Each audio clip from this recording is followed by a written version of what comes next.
এ কোরআন বলছে আমার ভিতরে শুধু রাজনীতি নাই, গোটা বিশ্বকে রাজনীতিকে আমি শিখাই,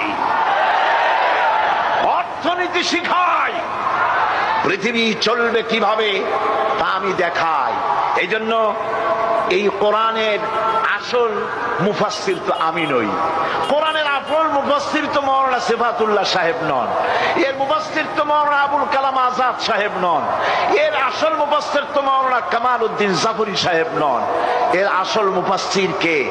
কোরআনের আসল মুফাসসির, জেনুইন অথেন্টিক ইন্টারপ্রেটার, আল্লাহর পক্ষ থেকে নিয়োগ প্রাপ্ত মূল মুফাসসির যিনি, মূল তরজমানুল কোরআন, কোরআনের ভাষ্যকার যিনি, তিনি হচ্ছেন সর্বকালের সর্বযুগের সর্বশ্রেষ্ঠ মহামানব বিশ্বনবী জনাবে মুহাম্মদ রাসূলুল্লাহ সাল্লাল্লাহু আলাইহি ওয়াসাল্লাম।